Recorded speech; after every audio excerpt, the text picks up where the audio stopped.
the arch degree who was in her stomach at the time, and she stumbled upon a man on top of a mountain, you know, talking about who basically left the United States and was dedicating his life works to the people in the Caribbean.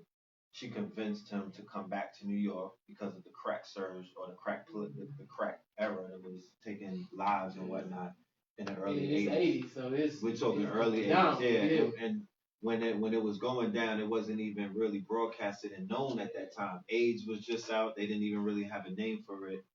Um, make a long story short, Dr. Sebi landed a client, Teddy Pendergrass, right, who was in a wheelchair at the time, came into D.C., wound up coming into New York, and the rest is Google history. You know what I mean? The rest is Black history, pardon me.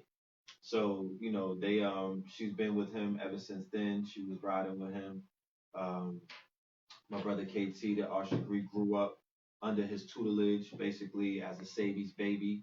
You know, shout out to Usha, shout out to Sasa, shout out to Wiwa, all of his children who were very instrumental and monumental in branding what is known as the Fig Tree and Dr. Sebi.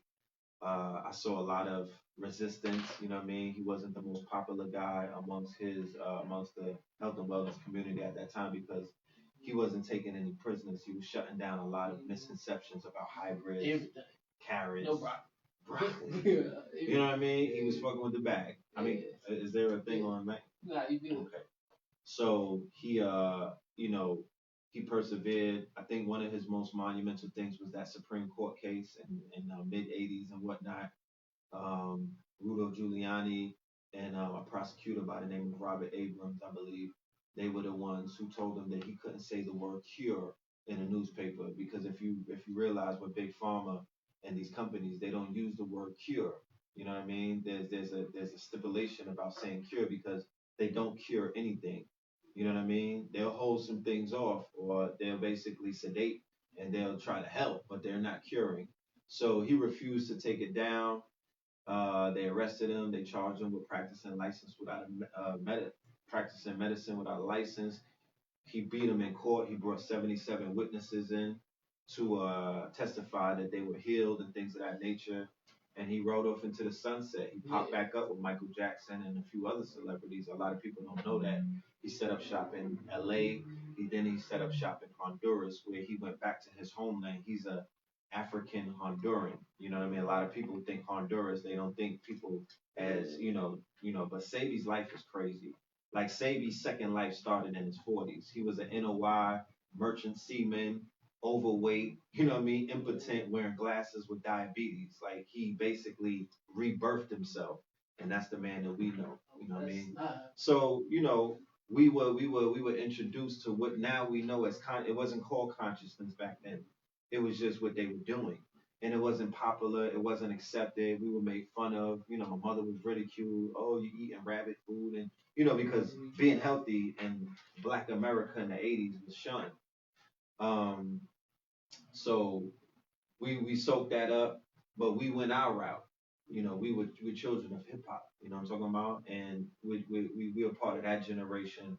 We're from Brooklyn, New York. You know, me and my brother have a twin brother. Let me put that on record. Blue Pill. I have a younger brother. He's one half of the pillars. Yeah, one half of the pillars, twin pillars. Blue Pill, one half. Red Pill, the other half. We're identical twins. So now give us this game on. Everybody know Red Pill and Blue Pill from the Matrix. So what's the story behind Red Pill? Well, there's two things in the Matrix. There were the twins in the Matrix, right? So we'll get to that in a minute. But the Red Pill and the Blue Pill aspect of the Matrix, and the Matrix, I want to put on record, that gave birth to what we know today as modern day consciousness. Yeah. That is a Bible. You know what I mean? A lot of things that were concepts that people were able to grasp were ungraspable before that movie came out. That was '99. Yeah, they gotta put it in your mind a certain kind of way. Through entertainment. Feel me? You know what I mean? And after that, 9/11 happened. So we dealt with these two events that basically opened up a lot of people's minds. And it was also Y2K. So that whole 99, 2000, 2001 Grand Awakening. So the Red Pill represents an option of beginning of a new age. Facts. Yeah. And it was prophesized. Yeah. And people were tripping about what it was, but they didn't understand what it really was about. So the Red Pill and the Matrix, the option was given to Neo, Mr. Anderson, to take the red pill or the blue pill And if you take the blue pill, it will put you back to sleep. It will keep you in the matrix. If you were to take the red pill, you would be unplugged from the matrix and you would be able to never go back again, because there are some things that you will see that you can never unsee.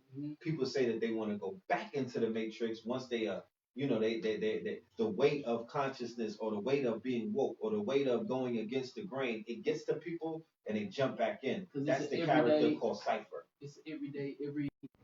Did you ever see the movie They Live? They Live now. Well, They Live was the precursor to what is known as what the Matrix movie. Roddy Piper, a very popular wrestler. I know Roddy Piper. Yeah. So he went ahead and did a monumental movie. This might have been in the late 80s, 88 or something. They Live. And the concept of They Live is he had these glasses that he was able to put on, and these glasses revealed everything around him. He was able to see the zombies. He was able to see the Walking Dead. He was able to see the reptilians amongst us. So the concept of the Matrix and the red pill is basically the same thing. When you take that pill, when you become woke, when you're basically unplugged from the lies and the deceit, when the veil is lifted, when what they said was going to happen in 2012 happens, because they said in 2012 the world was going to come to an end. But when you dug deeper into it, they were just giving you the surface. When you dug deeper into that, there was the ending of an age, the Maya, which was called the illusion, right? So if we take a concerted effort and stand back and look at how society has unfolded before us, or how veils have been lifted before our eyes since 2012, we would understand that, yeah, that was the ending of that era, and now we're in a whole nother era where I would say the illusion is even deeper. Everything's too many. Everything.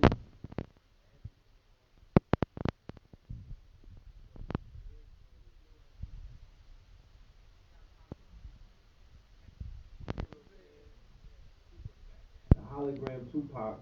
They have what is known as the Oculus Rift. They have Project Bluebeam. They had that shit with the Pokemon. That's called augmented reality. But in the near future, we're gonna really see there's a company called Magic Leap. And when you go on Magic Leap's website, they got a goddamn whale jumping out the gym floor. And the children is going crazy because they can't tell if it's real or not. So Ready Player One? We was watching that last night, right? Ready Player One, the video game? Yeah, that's my little baby right here. Ready Player One, that's Ready Player. That's right. So, and it was very interesting. I had to pause it because we was watching it on the Roku, and it was buffering and whatnot. But it opened up, and they're in Columbus, Ohio. And I built with you about Columbus, Ohio on the way down on the plane. I'm reading a magazine about how they're setting up Columbus, Ohio to be the next. It's a smart city. It's one of the most progressive cities in Ohio and in America. But Columbus, Ohio is also the home of the Knights of Columbus. Yeah. So let's go into this. What are they? This is even before we even go into it. What are they doing in Columbus? Like, basically what we talked about in the call the other day. So everybody can understand. What they're doing in Columbus is they basically are mixing private and public sectors together. They're receiving funds. They're receiving millions of funds from private investors and whatnot. Now, when you look at the companies that are part of Columbus, Ohio's makeup, you have what is known as L Brand. That's Victoria's Secret. That's Bath and Body Works. They have Honda there. They have what's the other brand? They have all of these brands. Now they have industrial parks that they built up, right? The industrial parks are similar to what I'm sitting in right now. I believe this might be an industrial park, right? So the industrial parks, there's an industrial park. There's like a health campus. So on the health campus, you have 14 different companies that are participating that have joined the health campus. L Brands being one of the biggest. Also Abercrombie and Fitch, their home, their headquarters and stuff like that is there. Facebook just built a data center in Columbus, Ohio. So it's all of this revitalization. So inside of the health campus, they deal with what is known as vertical integration, right? So vertical integration is basically from nuts to bolts. So inside of this health campus, they manufacture the bottles, they manufacture the squeezing, the shit that you squeeze the lotion out of, they manufacture the labels, they manufacture the actual the lotion. Everything is manufactured inside of this quote unquote park. no overseas China, no, you know what I mean? It's all done in-house inside of this park. So all of this money, all of this investment, and like I said earlier, that because we like I look at it as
there's 10,000 of us that live inside of a town or a city or a community. If there's Which a there thousand is of us, almost in every city. that's town. right. Yeah. And every Yeah. single community that I visited, Yeah. they consider themselves, black communities, or That's really the only places that I go. Yeah. I travel all 50 states, and I would say that everywhere that I go, that's been beaten down, is depressed, it has been deteriorated but as things fall, things rise. Mm-hmm. They lied to us about Detroit. I went up in Detroit and I was blown away. They lied to us about Baltimore. I went into Baltimore. That's a murder capital, but they're on the rise. So the power, that's right. So the power of the people is the fact that you can now make currency. You can now siphon currency just off of all of us watching something. Just off of all of us being a subscriber to something, a $10 monthly subscription model and whatnot, just off of all of us owning our streaming revenue. You dig what I'm saying? And just off of us owning our masters when we're musicians and we're dealing with this music and whatnot, not signing to a label, not sitting on Liar Cohen's lap. You know what I'm talking about? Mm-hmm. Not letting them continue to rape. I just put a thing up yesterday. $58 billion was made in 2017 and $5 billion went to the artists. There's a lot of artists in the music industry. How you gonna split $5 billion up between? I thought all of those ballers were making billions. You know, somebody's lying. So they're actually raping them more than they were with the CDs. The streaming services are completely proliferating. It goes straight to the it goes straight. You don't see the pod no more. It don't go to the artist at all. Straight to the industry. Straight into the industry, and they breaking off little coins on and whatnot. So the power of the people can dictate what we do, how we get our money. You know what I mean? I'm not even gonna get into cryptocurrency. You know what I'm saying? If you missed that window, I feel sorry. You know what I mean? Because that window was wide open and like, you know, from 14 to about 17 and whatnot. I know people that they're sitting on a few M's. Off of crypto. And there's gonna be more dips and rises as there's it gonna goes. be a whole lot of dips and rises, but you know, you take advantage of windows when they're open. Mm-hmm. You know what I'm talking about? Ask my dude from Friday. Felicia and that thing. You know what I mean? I'm through the window. And a lot of our people stand outside of the window and complain about the color of the window or complain about all kind of things, and then when they're ready to climb through, the shit closed. Too late. You know what I'm saying? So being in a smart city in a day and time where there's a technological boom globally, I'm not talking about white America for people that are so caught up on this fake ass, you know what I mean? They put a fake net over their heads. They put themselves inside of a box. No, there's a global boom taking place. It's popping in Bangladesh.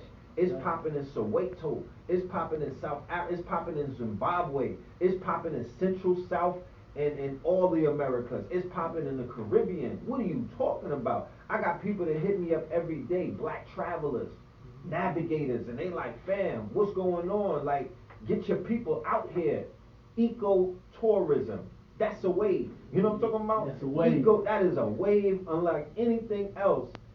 All of the IG baddies, I'm on IG Live. Hey, IG baddies, y'all don't have to go follow, you know what I'm saying, Harry Arab to fly you out to Dubai. You can get down with us and go on some ecotourism, go to Costa Rica, go to Bermuda, go to Honduras, go to Ecuador, and all of these, go to Costa Rica. You know what I mean? These are places where people are living past 100 based off of the environment. You know what I mean? So collectively, we have to move as a victimless unit. What is a victimless unit? We can't look back. You dig what I'm saying? We gotta look forward. We gotta look out for the babies.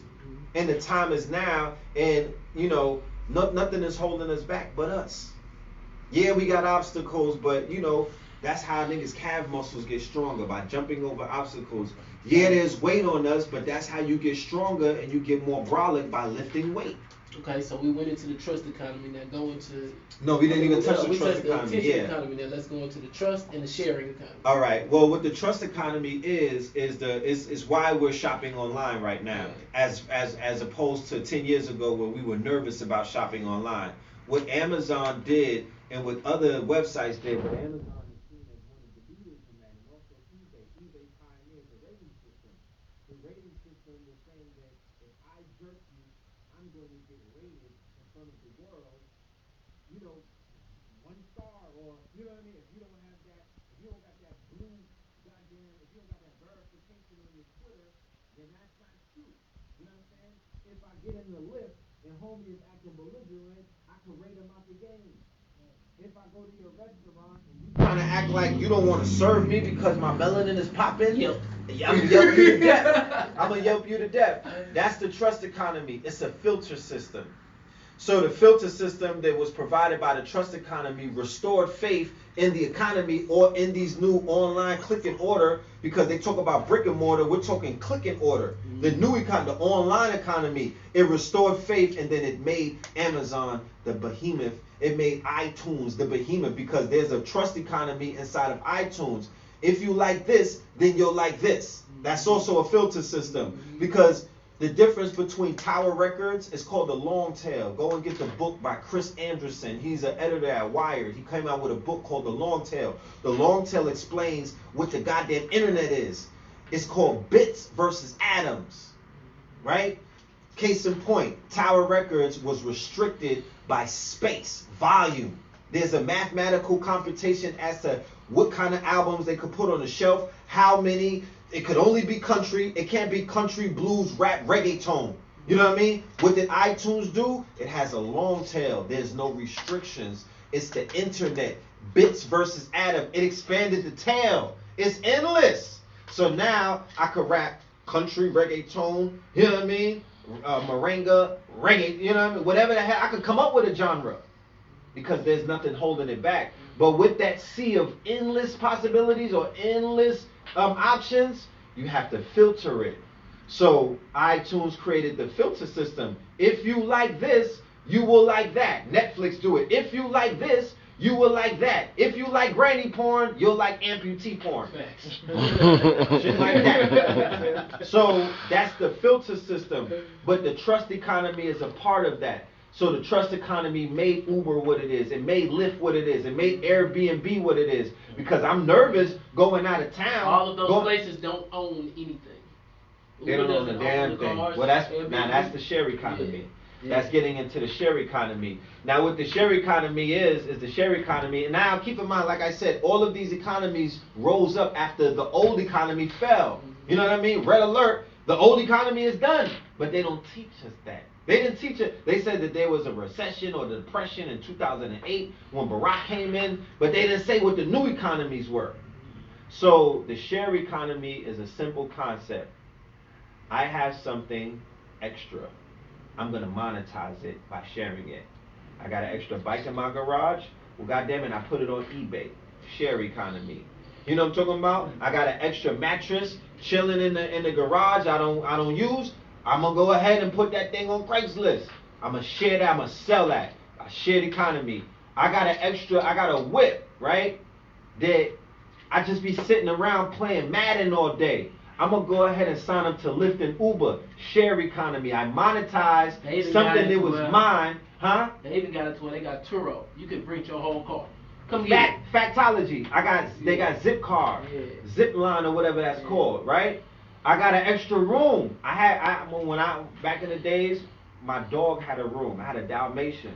My father lived in a house. My dog had his own room. You dig what I'm saying? And the room had a den in it. You dig what I'm saying? We didn't know what to do. We was retarded back then. Like, I don't know what I was thinking, but that was like in the 90s. So now the room gets rented out. Airbnb. I had a Joe tell me the other day. Was it us talking? When? About the Airbnb? Which one? And you was like, yo, I'll rent the shit out and go sleep in my car. Facts. Yeah, for real. If you don't have no money and you want to be somewhere, if you got a vehicle, rent it out. Yo, Airbnb. I know dudes in the hood, like you said, them niggas will sleep in their car and Airbnb the crib out. Oh, she's staying 5 days, well, I'm gonna go to my shorty's crib, or shit, if worst come to worst, I'm in the whip. You know what I mean? There's a spa that I go to in Jersey called KINGZ Spa. They let you spend the night. It's a Korean spa. I'm not supporting the Koreans no more, so I won't be going back. Hopefully we can have some Jamaicans or somebody make one, but you just go to the spa and spend the night. You know what I mean? Whatever. You could wash up, go to work the next day, but Airbnb, share economy. That's what everybody was doing when the Super Bowl. When the Super Bowl came. Factology. I don't care if you get out of my house, I'll get out of my house. That's right. Yeah. That's right. I'll go to Granny crib. It's all 20 of us in there. While we monetize our real estate.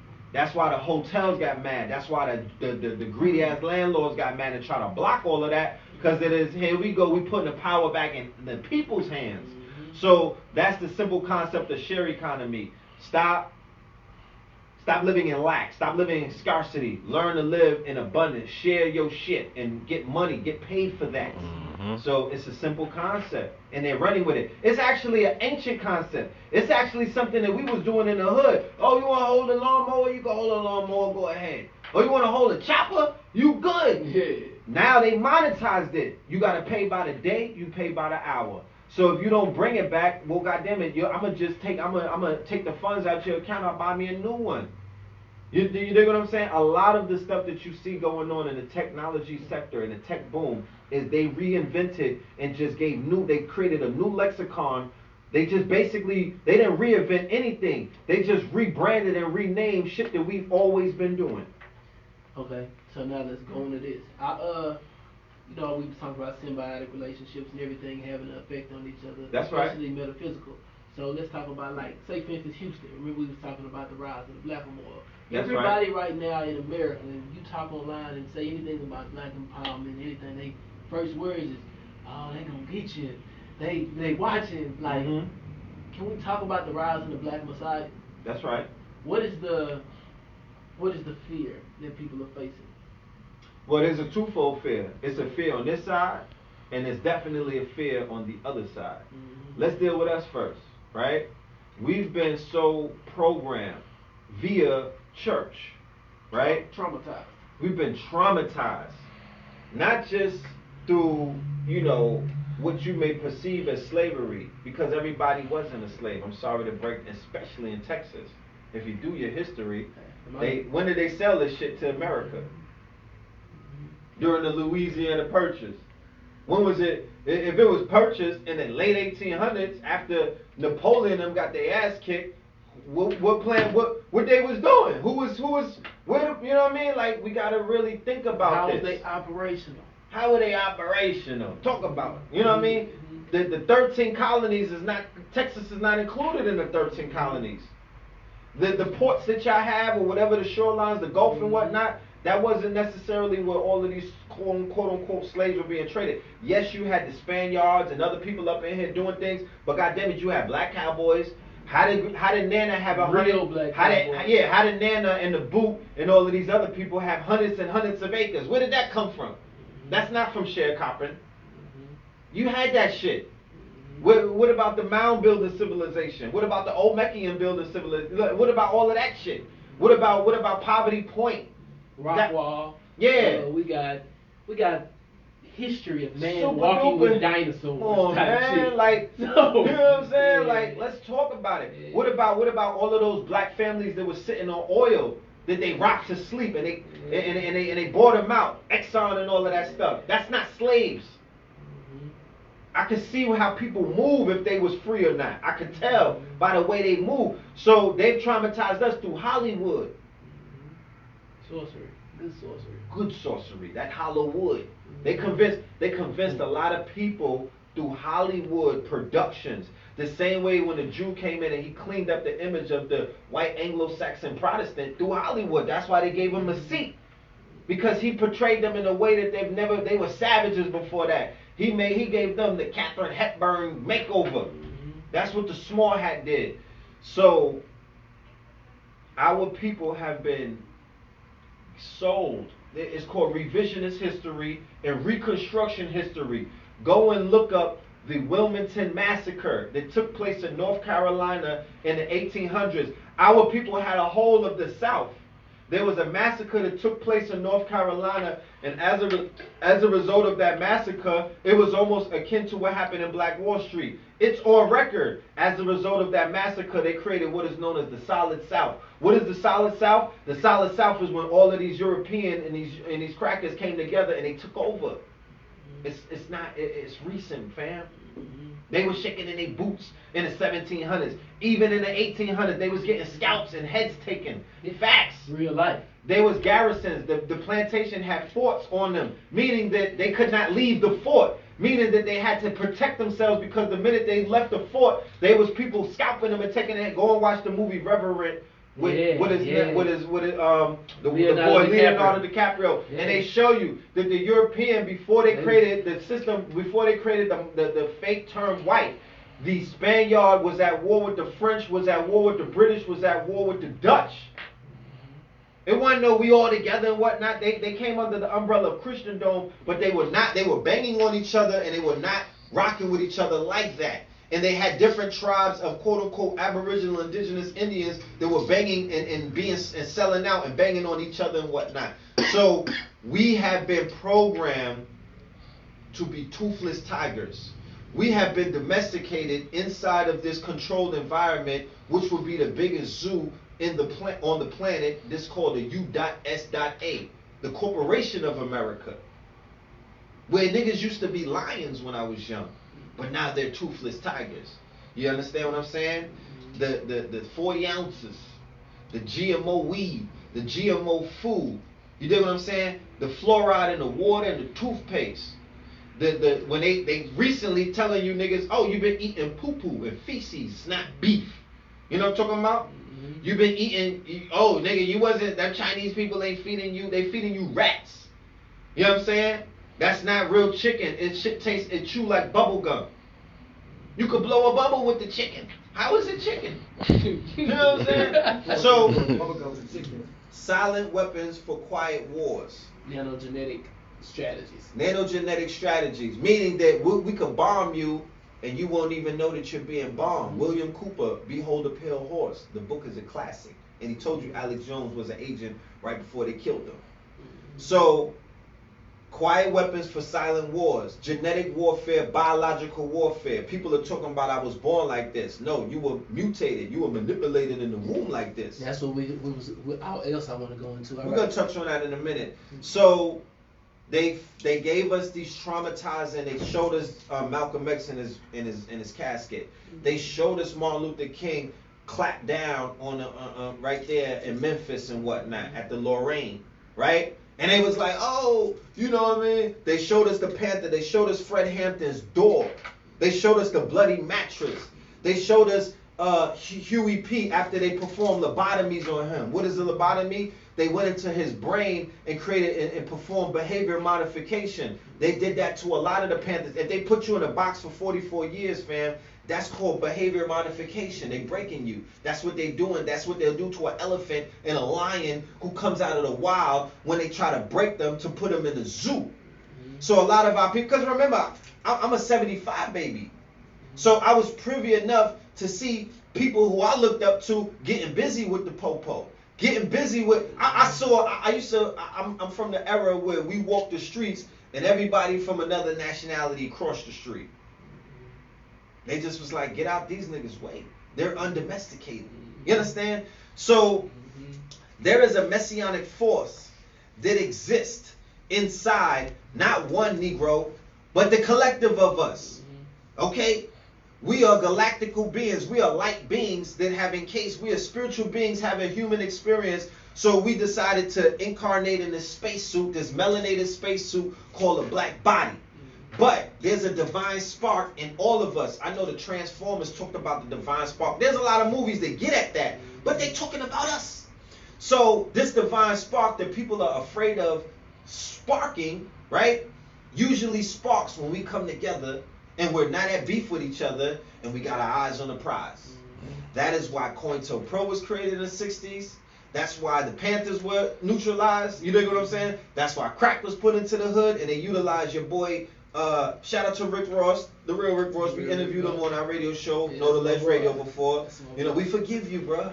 You know what I'm talking about? He's old too. He be like, I know. You know what I mean? I can imagine the weight that he may feel on his shoulders walking around and seeing the fallout of the weapon of mass destruction that was they dropped a bomb on us, fam. The crack era was a nuclear bomb on black America. It completely destroyed the family structure. It completely destroyed the molecular genetic structure of black Americans. It mutated the children, fam. So this messianic force, there's volumes of books that the other side has said we have to do everything in our power to stifle that. We gotta pour water. We gotta ice bucket challenge these niggas fire, right? So the Messianic force has come out in some of our MCs, like a Tupac Amaru Shakur. He had the Messianic force. What is the Messianic force? That he had the Messiah energy. Yeah. His words will wake up the God inside of you, the goddess inside of her. You dig what I'm saying? His words. And then when you saw him performing, just his action, because like I said, we are sentient light beings who, when we incarnate, we forget our connection to a bigger picture. We forget our connection to something that's greater than us, because that which is greater than us is with us at all times. Talk to people who've been to war. Talk to people who've been in these motherfucking streets getting busy and whatnot. They'll tell you about the Messianic force. They'll tell you about shit that happened that they can't explain. You dig what I'm saying? People with it too. They after people with it, because you could tell. Rappers, Gucci Man, Rollo, you'll see people going to jail. That's right. Yeah. And Messianic force doesn't, I'm not giving it a biblical narrative where your ass gotta be a goody two-shoe. You gotta be. We don't deal with the concept of good and evil the way that they've been taught to you through the church. That's not what we deal with. Now I don't identify that. That shit is false. It's not it's a false concept. It's not real.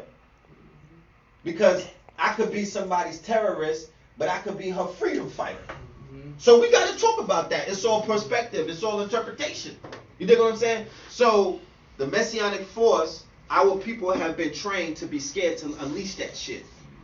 But we unleash that shit in the streets, because I'm going back to what I was saying, that they warned us. Don't be on the front lines. Don't be about your people, because they'll put a bullet in your head. But why didn't you tell them niggas selling crack that they going to put a bullet in their head? And then when they die, in a week or two, niggas is going to forget about them.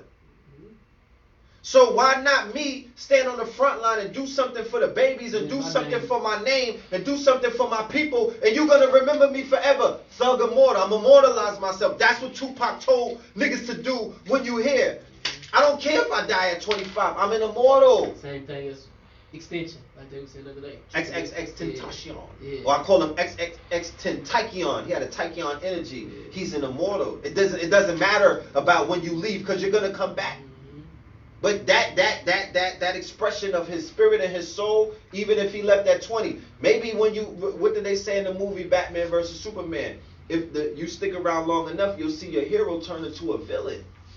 Everybody's not supposed to be here to 100. They lied to you. You know what I'm saying? What the fuck are you talking about? You're supposed to come here to do the work and then tap out, because it's an endless loop. So there are people who have tapped into their Messianic forces. I can identify a few. Malcolm X, El Malik Shabazz. He was becoming more Messianic in his travels. He was unraveling. He was becoming greater as a great. He was searching within, and as you search within, you unfold. You begin to peel back the layers like onions. You begin to tap into something that it's not outside of you. It's always been inside of you. But you got to learn how to mine. You know how they be mining for bitcoins, or how they mine for diamonds, or how they mine for gold? That's what our adversity does for us. That's what sitting in a box does for you. That's what getting shot goddamn 9 times does for you. That's what these Europeans and whatnot trying to stun you. That's what it does. It's supposed to make you stronger, but pressure busts pipes, and it makes diamonds. So how you niggas built? What's your life like? You know what I'm talking about? So that's what being in the hood and being in these situations, being melanated, being carbonated, being born into adversity. It created the strongest of us. There's nobody on the planet stronger than us. Super facts. They had to come up with all of these rules in the Olympics, all of these rules in the NBA, all of these rules in the NFL to stop us, to stifle us from completely going goddamn Dragon Ball Z nut crazy on these niggas. You understand? There's niggas in the school ground jumping out the gym right now. There ain't no rules on them. Them niggas jumping out the park. But they put leashes on us in controlled environments. All of the institutions that are ran and basically looked over and overseen by white supremacy, yeah, they put a fucking cap on your greatness. Yeah, you great in corporate America, my nigga. But they put a cap on your ass. You know what I'm talking about?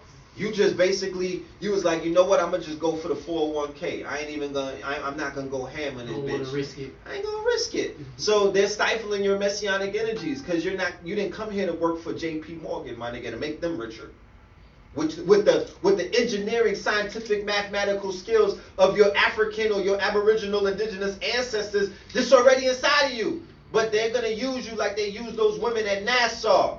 What did they call them? Computers, hidden figures. They had black women in the basement. Before Watson, the computer came, and who programmed Watson for them? A black woman, mama.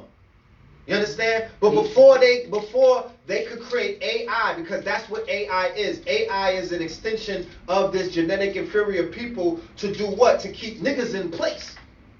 Because they don't want to give it back to you. They don't want you to catch up. So they'll create intelligence outside of us to be greater than us. That's what the fuck Watson was at NASA. You understand? Because they didn't want to pay those sisters. They called them computers, fam. Where did they learn that from? Where did they get that from? It was already inside of them. We are the scientists. We built the pyramids. We charted the skies. We come from Sirius A, B, and C. So that messianic force for people who conquered us, who took our books, they didn't burn them. They burned empty books. They took our books. If I come up in this bitch and lay niggas down and take your laptop and run with it, and me and the team go and study your laptop for the next 10 years and hop out with plans and shit, we took it from you. We're not smart. They're not intelligent. They grave robbers. They grave robbers, man. And y'all give them all the power that they have. So where is our messianic forces being directed to? Love and hip hop. White people, white Jesus. You know what I'm saying? Becky, your Salt Bay and Snow King and all of these niggas y'all chasing. You know what I'm talking about? That's where your messianic force is going. To American Idol. You're revering a people who are living off of you, because this is not what you may deem racist. This is science. We're talking about genetics right now. And it's undeniable that there's a genetic inferior on the planet and there's a genetic superior on the planet. And they tell themselves, they say it all the time, we are the dominant gene, they are the recessive gene. Recessive and dominant. Don't blame me and don't get upset with me, because I know the truth. And I'm not scared to say it, because I don't work for nobody. I work for my people. I work for the ancestors. So nobody can stop my flow. You dig what I'm saying? They can't hang niggas can't put me on probation. So the messianic force, remember, inside of what is known as white America, they are experiencing a high mortality rate right now. Okay? They're experiencing entropy amongst their race. There's more, in 17 states, there's more of them dying than there's more of them being birthed. But they will never tell you that. Absolutely. They do not want you to know that. Because if they keep you focused on Black Death, if they keep you focused on your despair, if they keep you saying white supremacy and you giving them crocodile tears, it's powering them back up. When Obama when he was in seat, they was jumping off of bridges. They were dying deaths of despair, drinking themselves to death. The opium epidemic started this. They was pill popping. They was killing themselves. Yeah. The suicide rate was skyrocketing. You understand? Because they can't stand to see you win. Riza Islam, one of the paradigm shifters, said in a lecture that their time was up in 19. Their time was up 100 years ago. And they've been bluffing niggas ever since. Pardon me, they've been bluffing niggas ever since. And we won't recognize that. We won't step up and be in our proper persona. You don't gotta act crazy. You don't gotta spew no kind of nothing to nobody. Love yourself. Tap into your messianic force and do something for these children. And speak the truth and stop apologizing for your greatness. That's it. And stop killing yourself for crack and dope. And all of these other goddamn products that they put in the hood. They're trapping you. It's a trap. The trap is a trap. It's like a roach motel. They placing roach motels in different hoods, fam. You think they not the plug? You thought El Chapo was the plug? No. On top of El Chapo was a gringo with blonde hair and blue eyes. Go across to Mexico, you'll see what I'm talking about. You know what I'm saying? It's not, they run that. That's them. That's their thing. roads to Mexico. Facts. And they were saying it led straight to like a house that was owned by the government. What you think, man? What you think this shit is, man? Like, y'all falling into these traps. Y'all not building nothing with that money. Y'all not taking care of Zimmerman with that money. Y'all not doing nothing with that money. Y'all have depreciated the hood. And the people who work against us, the liar Cohens of the world, who's linked into the real estate. He's linked into all of the landlords. And he's linked into goddamn JP Morgan. And he's linked into Big Pharma. And he's linked into big jails. They all sit together in the country club and figure out how to play you niggas and to stop the messiahs from rising. So it's in their best interest to prevent the rise of a black messiah. That was an edict of J. Edgar Hoover. You think because he died they stopped that? You think the shit that happened with the crack wasn't about the stopping the rise of the black messiah? You think them signing mumble rappers to 10 million? You think them signing Cash Money to 30 million? You think them promoting all of this black on black violence, black death, black inferiority? Because you niggas talk white and superiority. But what about the illest shit on the going down right now is black inferiority? Even with niggas in they hashtag black excellence. I don't want to hear all of these fake woke niggas talking about black excellence. Nigga, if you're on the top of the Forbes list and you just wake up and say, yo, it's about black excellence, we need to be better. If you don't have a fucking seat, nigga, you're on the top of the Forbes list. Why you not waking up saying I got 100 racks for black excellence? I got 100 racks for any business out there, black only.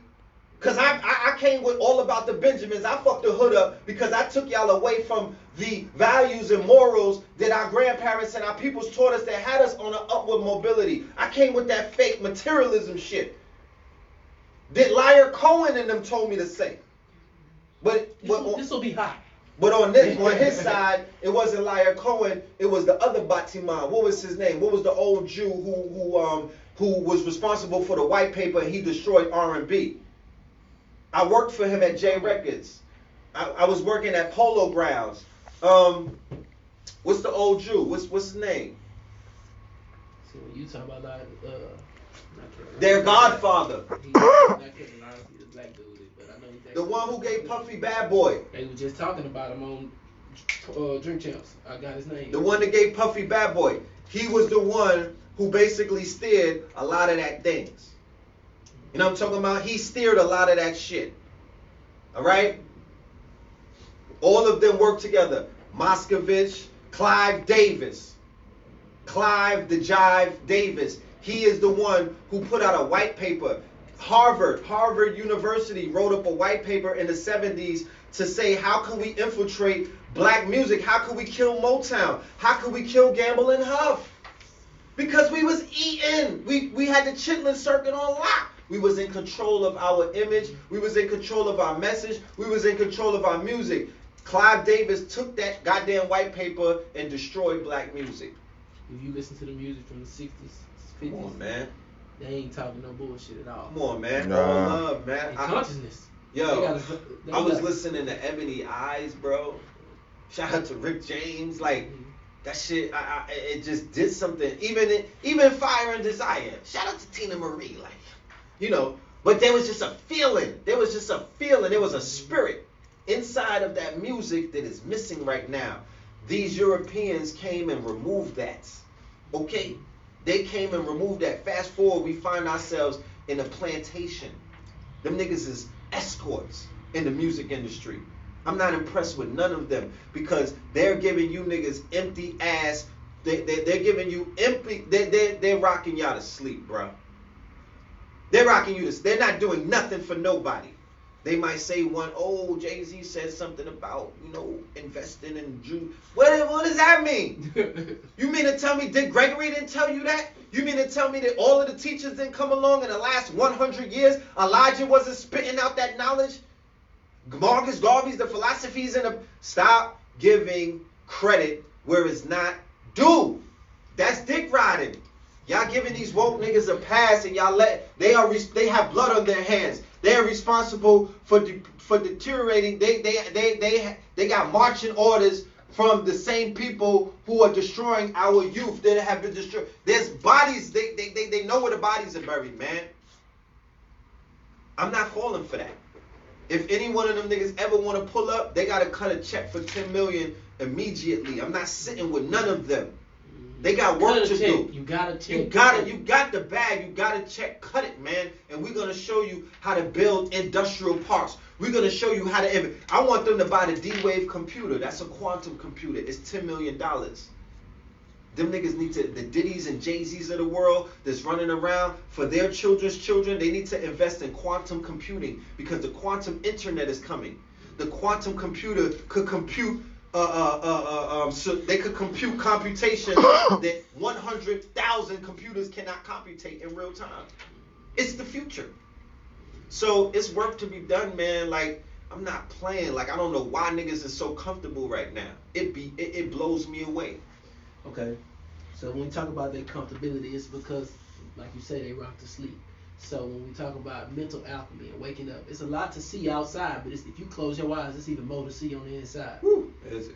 So what can people do to concentrate with all of these distractions, with all of this warfare going on that keeps us from being able to realize what's really going on? What's your steps of literal, tangible things that people can do to clear their mind and concentrate and focus? Nature. Everywhere that I go, niggas is surrounded by nature. Do you know Georgia or Atlanta, for that matter, is a humongous forest? If you go on top of Stone Mountain and look 360, it's just a forest. You know what I'm saying? It's not even a city. You know what I'm saying? It's a big ass forest. Atlanta's really a town. It's not even a city. Ground yourself. Go into nature. Okay? If you're into psilocybins, which are known as magic mushrooms, if you're dealing with core issues, because a lot of our people are traumatized. A lot of our sisters have been traumatized, molested, and all of these other things. They need healing. They think healing is being more sexual after they got sexually violated. Shit like that. A lot of people are dealing with shit. I buried more of my friends in the 90s than weddings and everything else and graduations that I've ever been through. And I was a teenager. I was traumatized. I'm coming home with blood on my clothes. Just my pops gotta console me because one of my day ones is dead in a hospital, killed in front of hundreds of people. So how can I heal from that? We got to get back in touch with more nature. We come from nature. Take your fucking shoes off. Walk on the dirt. Walk on the ground. Get into the ocean. You know what I'm talking about? Go away. Get out of your neighborhoods. Go to the tropics. Ecotourism. Go plug in. Go find out where your DNA comes from and go there. You know what I'm saying? I practice solitude. I practice solitary confinement. I confine myself. I don't be around a lot of Negroes because when I'm in the streets, I'm surrounded by a lot of people. But when I'm in my house, I'm a secluse. I don't go out like that. What am I working on? Me. Yeah, you gotta have mental fortitude because you gotta have mental fortitude because you could get lost in the source. This conscious shit could short circuit a nigga. All of the weight of huh? For shit show. For shit show. It's a whole bunch of Negroes in New York walking around talking to themselves with no Bluetooth in their ear. Pulse Kenny. Yeah. They short circuited. Don't smoke behind anybody. You know what I'm saying? You niggas need to like stop trusting everybody. They're sending people in the hood to I ain't gonna get into it. You know what I mean? They sent somebody into Harlem to try to take me and my brother out earlier in the year off of psychotropic medicine. When he was sane, he was able to tell me what was going on, but I just saw him the other day and he was back to cuckoo. I had to draw down and, you know what I mean? As I walked by him, I had to be prepared. Like if this nigga act crazy, I'm gonna have to basically yell at his ass. Yeah. We Harriet Tubman. Your mate, who you're with, who you share your sacred energy and your sacred time and your sacred space, that is very important. Your diet, that is very important. Not just what you eat, but the shit that you're listening to, the shit that you're seeing. Stop looking at all of these people getting killed online. Stop looking at all of this death. They came out with a report that said black death online triggers PTSD. PTSD triggers fear. Fear triggers stifleness. You niggas is running to dope yourself down. You want to defocalize because it's too much. So niggas is popping pills. They on the Xannies in the bars. They drinking the lean. What the Future say? I'm on this shit to get away from the pain that this bro gave me. These little dudes, they mama They don't went through shit at my daughter's age. So they'll self-medicate. They'll tap out. Some of them are taking That's trips. That's this whole generation right now. I know. The hate you gave little infants fucks everyone. Tupac prophesied that.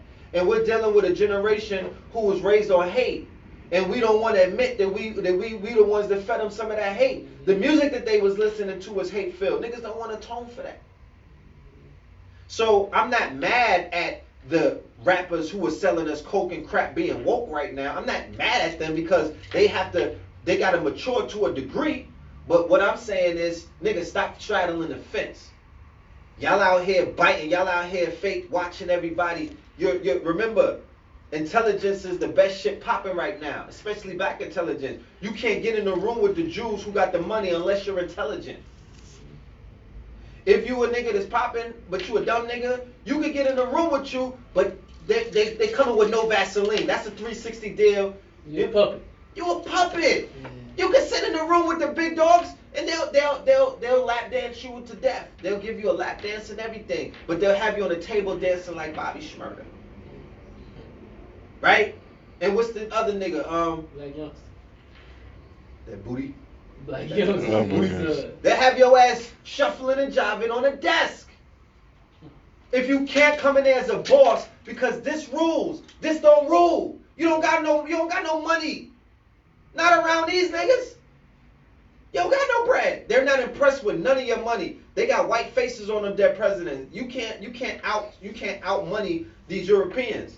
They got 400 years ahead of you. You know what I'm saying? On free labor. So intelligence, knowing who you are first and knowing who the fuck they are, that's the order and knowing your business, whatever business that you're in, you got to know the specifics. You got to know your analytics. You got to know your numbers. You got to know what the future holds. You got to know what economy you're in.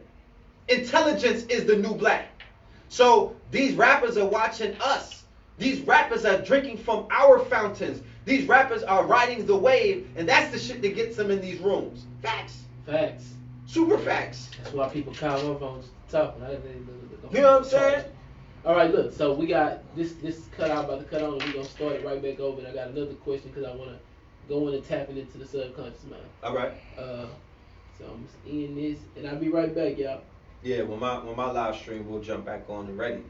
But, you know, I still wanted to add on some of the things that people can do because I don't want to leave them out there like that. And then we get to that next question. We coming right back. Yes. Ready? Boom. We back on live again. So you got to unlearn and then relearn. Shout out to Derek Grace, right? Mm-hmm. You have to unlearn to relearn. So I'm 42. I was being programmed for 30 years to hate you. You, specifically. Specific. And you. But first, I was being taught to hate myself. So it was almost like a layup. I had no remorse. My heart was cold. I was blaming everybody for the niggas that was, dead. It was, you know what I'm saying? They couldn't, pop bottles with us in the tunnel and whatnot. We blamed it on everybody. And that led to a lot of self-destruction.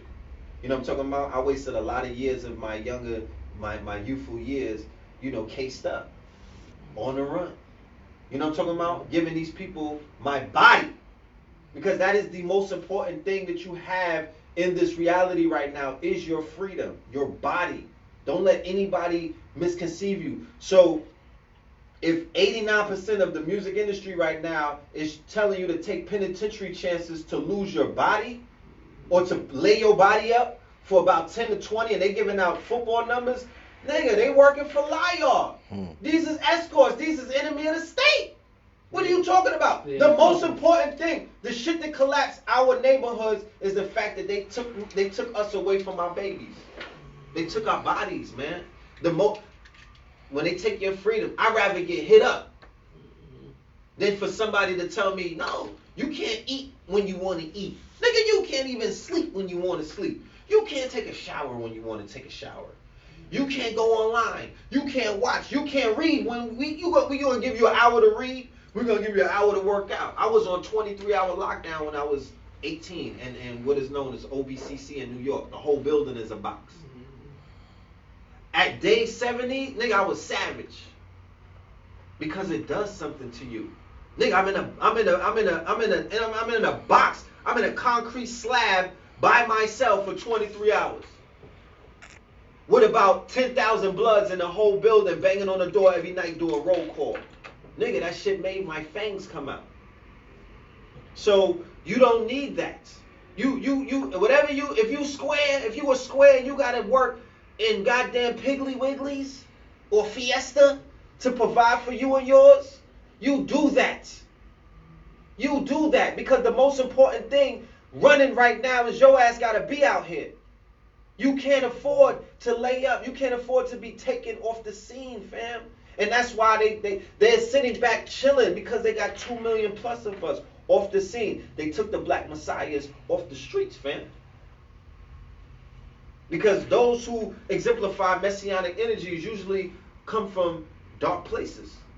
They usually got to go through some shit to tap into that light. You got to walk through the darkness sometimes to see the light. And then some people are just born with it. The babies are born with the messianic energy. My daughter got the messianic energy. You know what I'm saying? My daughter. You got to be drilled out of. Say what up. You got to say what up over here too. You know what I'm saying? Okay. My son, 10 years old. My daughter, my nieces and nephews, they're born messianic right now. How do they know how to work the electronics and you didn't teach them? Right out the belly too. Right out the belly. They pulling up apps and they're changing fucking preferences and everything on your Mac. So they're hardwired to be digital in this new digital world. They're not analog, they're digital. Why are they hardwired? What are they being prepared for? Why are they coming pre-packaged already knowing shit? Teaching you. Teaching you at 2, bro. No, it don't. No, you don't do that. You don't do that. You do this. The babies is digital. So we have to collectively begin to love one another. We got to collectively begin to be here for these babies and tell them that we love them and we apologize. We have to atone for some of the damage that we've done to these teenagers and especially these sisters who have been ravaged, you understand, and devalued to the point where they're not even blossoming anymore. You know how a flower's supposed to blossom? They walking around in their bud state. They're not even blossoming. So we just have a lot, like it's not a simple question that you ask as to what is it to do because so much has been done, but you just got to get on the path. What is the path? The path is what we're all on. I don't consider myself conscious. I consider myself on the path of enlightenment, and I took an exit on a highway called consciousness. I'm only here for a while because I'm trying to achieve what is known as super consciousness. You dig what I'm saying? We got to marry the subconscious with the conscious to achieve super consciousness. I'm on the path to enlightenment. And what is the path of enlightenment? Man, know thyself. So if any man, woman, or child is on the path of man, know thyself, I don't care about your nationality. I don't care about your skin complexion. I don't care about your tax bracket. I don't care about how many degrees that you got. If you are on what is known as the path of enlightenment, then that answer that you just asked will become self-evident. And there's a plethora of teachers out here. Facts. Okay. So our focus is eliminating stress from the mind. The stress causes all kind of sickness, diseases, and problems. Yes. So that we can reach our maximum capacity of our subconscious mind. Yes. So when we talk about tapping in, when you tap in, what are you looking for? Okay. When I tap in, I'm trying to tap into my flow state. My flow state is a state of complete euphoria. You dig what I'm saying? When my left and my front, my left and my right brain are beginning to work in at the same time. You dig what I'm saying? I'm lifting the weight of the world off of my shoulders. You dig what I'm saying? I'm going into a flow state which will take me into a place of creativeness because I'm creating my way out of poverty. Because it's poverty and poverty-minded consciousness that is mainly inducing stress. Living in scarcity.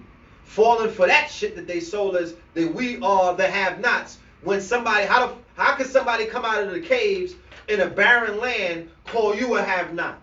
When you came from a place where there was gold in the water, gold in the mountains, fruits on the trees, the women were succulent, tasting like mangoes. These chicks are she-wolves. Tasting like cigarettes and blacks. No, come on. So, how the hell is the Caribbean in poverty? How is it Latin America, third world? What the fuck? You see the riches in their land? The fruits are on the trees. How you hungry? They got them growing mad fruit and then shipping it off, and they can't even eat their own fruit. So, no, we the haves, they the have-nots. It's about knowing that and flipping that mind state, knowing that you live in abundance. I don't pray to no God. I utilize affirmations. I talk to the ancestors and to the universe, and I be like, yo, I need that 10 racks in that shit. You have to program it. You gotta program it. It's yours. Fuck is you talking about? The universe is infinite. It knows no limit. It's Master P. Silk the Shock and all these niggas, like, no limit. It's no limit to what you can do. It's no limit to what the universe has for you. The universe is conspiring for your success. So even if you face adversity, going back to what I said before, you have to learn to smile in the face of adversity. Show them niggas your motherfucking pearly whites or your diamond grills, ice trader gang. Shout out to my guy Derek Price. You know what I'm talking about? Show them niggas that ice. You smile in their face because nobody can stop the wave. It is impossible. We don't need stress. Stress kills. The media is giving you stress. The black on black shit that they're selling you is giving you stress. The police brutality, terrorism is giving you stress. Goddamn Instagram and scrolling down and all of this black on black negativity and no, I'm removing all of that. You know what's on my timeline? A lot of shiny buns. You know what I'm talking about? A lot of melanin shining. You know what I'm talking about? Non-GMO honey buns. A lot of energy and motion. A lot of vixens. A lot of melanin popping. A lot of sisters with natural hair. A lot of movers and shakers. The Raspy Raws of the world, the Pop Darbys of the world, the Talik Herus of the world. You know what I'm saying? The 19 Keys of the world. The Blue Pillars of the world. The Brother Rich of the world. That's my timeline. You feel me? The winners. Them niggas don't induce stress. They make me happy. So, especially in this new world that we live in, the choice is yours. You program your stress level. You know what I mean? You program it and you decide what you're going to allow to program, what you're going to allow to make you all upset and make you all, oh, woe is me. And, you know, when we was locked up, they had something called a why me pens. The why me pens was a cage that they put niggas in when they get cut. And they be like, yo, why me? Nigga, because you was slipping. You know what I'm saying? If you get beat up and they ran you out of your dorm, they put you in the why me pens. Because they're always asking niggas, yo, why me? What did I do? You being tested. That's what's going on. Did you fail your test? If you got beat up, you still passed your test. What did you learn from that? It's all a lesson. So what do I look for when I tap in? Answers. I meditate. I ask my ancestors. I have a shrine. I have an altar. I pay homage to the blood in my veins. Nobody is above me. They're inside of me. Because if my grandfather left this planet, I still got his blood in my veins. My grandmama, my great, all of them, their blood is still flowing. They pumping through my veins. So I tap in. I say to them, I thank you for your lessons. I look forward to more. I thank you for the abundance. When I wake up, I give thanks for my beautiful children. I give thanks for the fact that I'm still breathing, that I can rise with the sun. You know what I'm talking about? And life is great. Because this shit could be falling apart. Fire and brimstones, goddamn buildings like Inception, shit falling all apart. I'm going to be walking comfortably, smoking on something. You know what I'm talking about? Thinking about where are we gonna rebuild where shit just fell. That's the mind state that I'm moving with. I'm amongst it, but I'm not in it. I'm in it, but I'm not of it. You dig what I'm saying? I'm not a part of this horror show that black people trying to subscribe to. You niggas watch too much Netflix. Stop, like I said, stop watching all of this horror. Stop watching The Conjuring, Saw 1, 2, 3, 4, 5, 6. You got your little 2 or 3 year olds watching shit like there. You don't understand what they did. That's not when we were young. You opening them up. Chucky and all of them programmed niggas to be killers. They were sending us subliminal messages through those movies. They're programming. Exploitation. Yeah, well, not really. Yeah, in a sense. But I'm talking about more when it got to that real horror, where we got black serial killers now. Yeah. You know what I'm talking about? Where we got dudes cutting up chicks and putting them in bags. That shit comes from smoking Reggie or bad weed and K2 and binging out on these movies. And then they had a dude in New York that just got caught. He was like, yo, voices was talking to me. Nigga, those voices is coming from Medea. That was a goddess. No, not Medea with Tyler Perry. Medea was an actual goddess. It was an entity.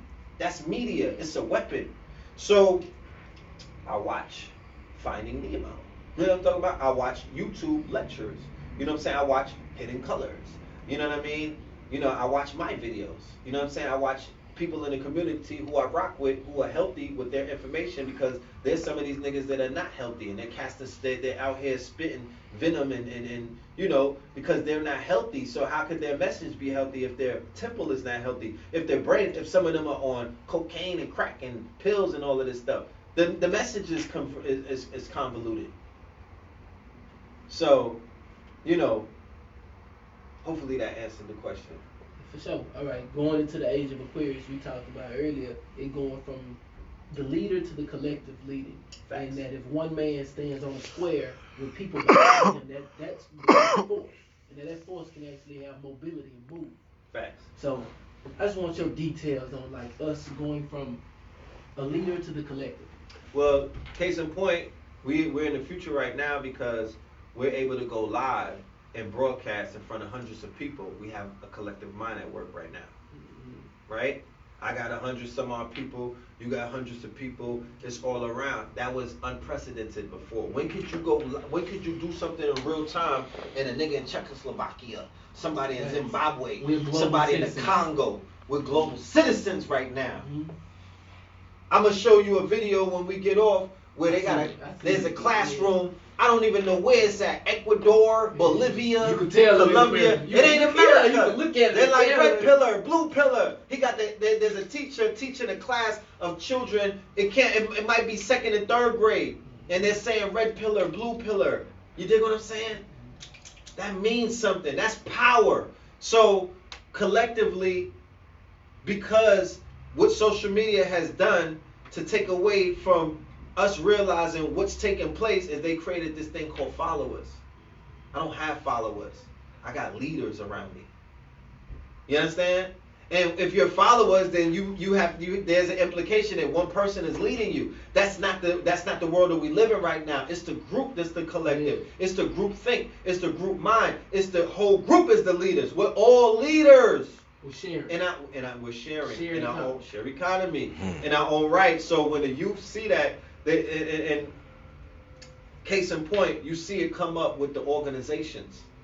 When Occupy Wall Street came on the scene, they implemented something new, a non-leader organization.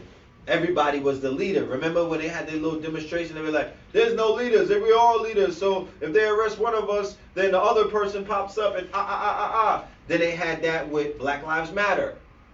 You know what I mean? There's no identifiable leaders. They're like, nigga, wear the t-shirt, you're Black Lives Matter, but you know, there's no identifiable leaders. That's just a small smidgen of what it is that this era represents, where you are your individual salvation. You're going to save yourself. Because what happens with leaders is that people do not want to do anything because they're anticipating somebody else to do it for them. So they sit back and just wait. I'm going to just wait for a nigga's update. You know what I mean? I'm going to wait for a tweet where they do the hard lifting. They do the work. They clear out all of the bushes. They clear the ops out for us. And then we're going to come in and just sit at the table. That's not what it is. Jay Morrison for the Tulsa Real Estate Fund. He's going to go down in history because of what he showed with this new crowdfunding equity thing, right? Then it's about the collective. Off of the internet, the collective came together and they raised $10 million. Now he's the figurehead of it and he may be the face of it, but everybody who is what? A stockholder or a shareholder in this company now is their own leaders. You dig what I'm saying? That's the future. That's where we're moving. You know what I mean? A collective movement. So the paradigm shifters, that's what we collect, that's what we represent as a movement. We're each one of us are leaders unto ourselves, but we have joined forces collectively to make things change, and we're shifting paradigms even before we came together. So imagine what we're going to do when we form Voltron. We're going to raise $10 million as well. We're going to purchase cities, towns and whatnot. They're going to be built into cities. Because remember, how the hell did Vegas get built? How did Miami get built? How did Hollywood get built? Go and get the book Empire of Their Own. It was a little town. Towns turn into cities. Cities turn into states. And if you're scared to do it, then you're going to just be mediocre. You're going to be average all your life. And let's go into, I saw the video about the new athlete, and LeBron James and the I Promise. What's your perspective on it? I'm very impressed by my brother LeBron James, King James that is. He's doing king things because kinging and consciousness is a verb. To king is a verb. So a lot of people are saying don't compare him to Muhammad Ali. Muhammad Ali was revolutionary. Muhammad Ali lost this, lost that. They're comparing the 60s to the 2000s. They're comparing hip-hop, a hip hop athlete to a person who was in the Nation of Islam back in the Black Power movement of the 60s. It's two different time zones, family. It's two different eras. So he didn't take the Orenthal James route. He didn't take the OJ route. The Jay-Z came forth and said story of OJ. The reason why he called the story of OJ is because if you watch the 30-30 special, you will see that OJ was a coon. I'm not black, I'm OJ. So he was the dichotomy of the new athlete, of the quote-unquote, he had no social responsibilities. He was chasing Becky and them, right? He did not invest back into his neighborhoods. He did not invest back into his hoods. He did not care for his people the way that the Muhammad Ali athletes was. So by doing that and him being so popular, he gave other niggas a pass to say, I don't got to do nothing. I'm a sniff coat. I'm a chill with Hugh Hefner in the grotto. You know what I'm saying? I'm going to run through the Beckys. You know, I'm going to move out the hood to the hills and whatnot, and I'm going to become mad corny. Because all them niggas is corny. Right. Point me a nigga who ran to the other side who turned up more than he was before when he was. Them niggas is domesticated. They toothless tigers. Name me one. Because when you get in those relationships, something is being siphoned off of you. Right. I can show you the Becky got more swag, and you lost some in the wash. So what did LeBron James do? He stayed with his high school sweetheart. Yep. He's scandalous. Scandalous. Not scandalous like y'all niggas. No, scandalous. No scandal. His biggest scandal was he went to Miami. That's the biggest. Yeah, that's the biggest. That was the biggest scandal. And he was in Miami. No scandals. No scandal. That's right. The land of carnal desires. Right. You feel me? Even Dwayne Wade got caught out there. So he represents, because he's in the hearts of the babies. Because he's King James for real to these kids. He's a fucking machine. He's a beast. I'm not talking to you niggas in the barbershop right now. I'm talking to your little ones, the young Herus. Why tear down an icon in front of your child? How hateful are you? How much of a saboteur? How much of a saboteur are you? How much of an agent provocateur? You're not even allowing your children to revel in greatness. I don't care about, oh, nah, I'm a Golden State fan. Remain that. Yeah. You niggas keep buying your KD sneakers and whatnot. Nobody's stopping you from supporting, you know what I mean, the whole squad. But please give your children a role model. He didn't get an $18 million watch to floss on impoverished people. And don't ever in your life say that you're not impoverished people. You have a poverty-minded consciousness. I don't care how many bottles of Douce you niggas buy. You're promoting your women to sell their box in real time. You niggas have fallen. You're in a fallen state. Fuck is you talking about? Like, we can't rise no higher than our women.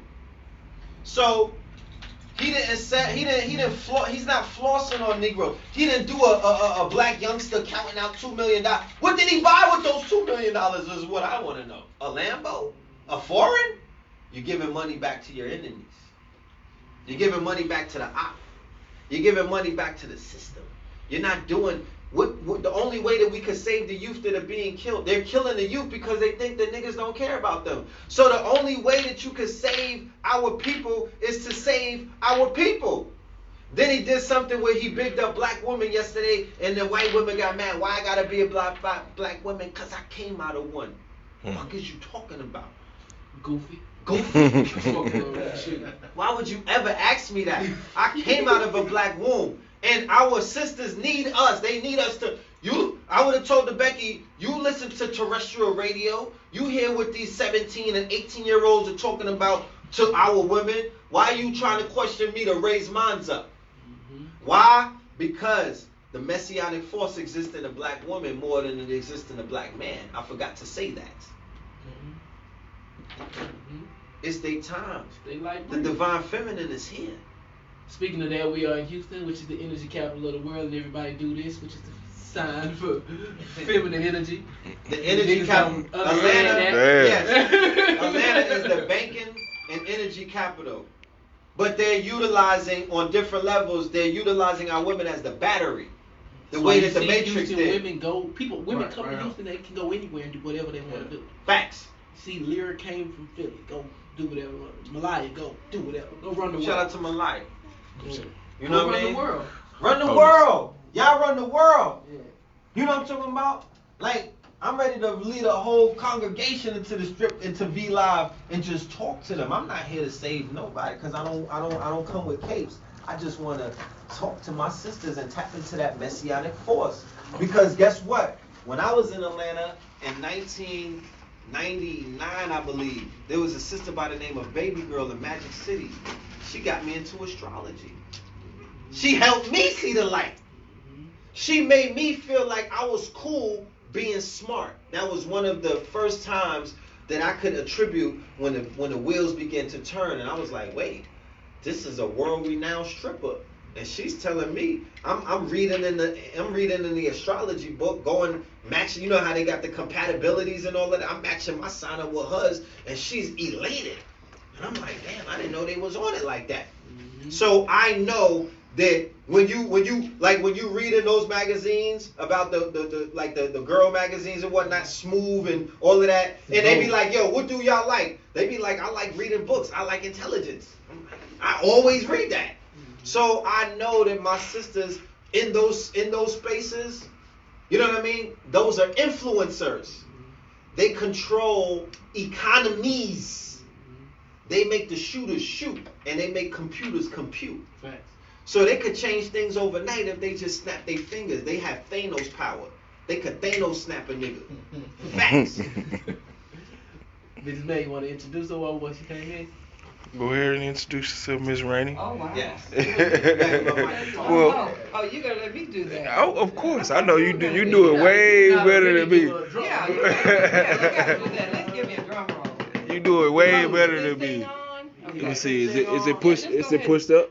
Go ahead and give me a drum roll or something. Make sure. Pleasure to be here with all these young people this evening. Which young people love me, and I tell people that all the time. A lot of it has to do with the fact that I work with youth, but I don't know. I just kind of let young people run the show because it's y'all's time. You see what I'm saying? So what are you gonna say, Karen? I mean, go ahead and introduce the people. What we talked about last time. Just tell Okay. us who you are and what you do. Well, my name is Rainey, and I have done, of course, you know, we've done a little community work as well as. It's not on. It's not on. It's a little thing at the bottom. I pushed it up. Who's Oh, that? yeah, I pushed it up on this. Somebody with the topic that he has. So, my name is Rainey, and I operate a nonprofit called Cafe Restore. It's a job training program for restaurant and hospitality workers, but after 12 years of training youth in restaurant and hospitality, we had people come into the restaurant and say, you know, Ms. Rainey, we really like this Creole food, but we want jobs. And I'm like, well, you know, we can't afford to hire everybody, but just, you know, come back tomorrow, bring a hairnet, apron, you shadow us. So 10 years later, here we are running this program out of pocket, training youth for jobs, so that they can get, you know, certified by using the ProStar curriculum. And we partner with restaurants and hotels to hire them. But, you know, Cafe Restore is so much more than just a job training program for restaurant workers. We realized that, well, I've been doing this so long, I just wanted to, you know, we just kind of talked about this and decided that we were not going to open another restaurant and just put an open sign out there in the community and expect people to walk in the door just because. First thing we wanted to do is change the dynamics. We wanted to be known to ask people for their business. Fast forward to today, Cafe Restore is now a social enterprise restaurant. What do I mean by that? We get into the more social ills of what affects our community. Right. So, for example, this is something everyone can do when they benefit. Absolutely. They can profit and be social enterprise. It's a win-win for everyone. Guess what? I don't have to advertise on social media. Yeah. Matter of fact, I make more posts about my community work than Cafe Restore. But when I tell you some of the things that we do, you'll understand why. One of the biggest things that affects our trainees is going to be the housing crisis. And we know what gentrification is doing right now. Think about someone who's taking a test, trying to be food manager certified now, get a better job, better life. On a Friday, taking a test. When on a Tuesday, they've already been alerted that their mother's house is on the foreclosure list in Harris County. Okay? So what we decided to do was to train our community. We do workshops to train our community how to hold on to their properties. And we're training other people to train the community. Gentrification, you know, when you look at the pretty buildings and the flowers, it looks good. But gentrification causes homelessness, it causes despair. Gentrification separates you from your culture, from your history. Okay? Now, we've got people who were going through our communities years ago telling us that our communities were dangerous. And a lot of our black elite moved out of the neighborhoods into the suburbs. Just made more room. Now they're walking dogs and riding bikes. Yeah, and those dangerous inviting their neighbors and their friends now, you see. So here's the thing with our community. Now, the foreclosure list the Harris County foreclosure list is tax foreclosure. Meaning that most of the homes in our communities, in urban areas, are paid off. This is not mortgage foreclosure. Now, these are tax foreclosures. They're paid off. Grandmama and mama, if they're deceased, they kept the taxes up. Now, we're heirs. Life happens, we get married, we get good jobs, we're attracted to the suburbs, that's no problem with that. You may have grandmother's tax statement, you know, mailed to your house. You see 1 year taxes. Oh, that's okay. Put it to the side. It's not that much. 3 or 4 years later, you look up, and now the taxes have tripled because of penalties and fees. So what I'm saying is, it is a lie that black people or people in urban areas do not want to retain their properties. The problem is that most of us lose our properties for more than just back taxes. There are liens on there. There's probate issues, there are judgments that we don't know how to fix because remember, we're not the original owners. So, you know, our foreparents have passed on. Now we're looking at all these issues, so it's a lot easier to let it go because, you know, life has happened now. We've gotten married, we spent all this money on a wedding. Now we've had a child, and so, you know, somebody told us, you know, everything was better in the suburbs. Not putting that down at all, don't get me wrong. I'm just saying that's what happens a lot. A lot of the heirs don't live in the community anymore. And so it's a lot easier to ignore, you know, the tax statement. So what we're doing, the properties cannot be available to gentrification. I mean, gentrifiers can't get those properties if they're not available. So we have a campaign now where we knock on doors and tell our seniors, listen, do not sell let us get a chance to look at what the situation is on your title, so that we can help you fix it, and put some of our attorney, and the ones who volunteer or the ones who do probate, can help you fix this to retain your properties rather than lose them at auction. Now, why do we tell our people not to buy property at auction? Because Texas has a redemption clause. So if you lose your property at auction, you have the right to redeem it as per the Texas redemption clause. If you lost a homestead property that was homesteaded, then there's 2 years to redeem it. If it was not homestead property, it's 6 months. Now, of course, you got to pay whoever bought it at auction 125% of what they spent. And this is why some people, once they buy properties at auction, they dump a lot of money into them to keep you from redeeming your property. But we can also find buyers for those properties. So we're on another campaign now to go back a year and a half now to look at all properties in 77004, 3321, 51, 2620. All those properties that were sold at auction. We have a campaign now where we're going to contact the owners, and we're going to help them redeem their properties. Okay. Now, gentrifiers, people go to the auction and they hold up the gavel and their heads never come down. There's just that much money in this city with people who have money. And of course, our areas are prime for them. Right now, Sunnyside, they are building beautiful homes in Sunnyside on pretty much every street. But of course, property values in third ward are probably tripled, quadrupled. So but what's that's just something. I'm just saying something else Cafe Store does. Aside from, I'll tell you when I get to talk about the corner store watchdog. I was just going to ask you about that. I was just about to ask you. Okay, one of the other issues we find out was going on in our community that our trainees were dealing with, as well as the community, is the disrespect that was happening between the corner store merchants and the community. Now let me tell you something. Our areas are being targeted for a reason.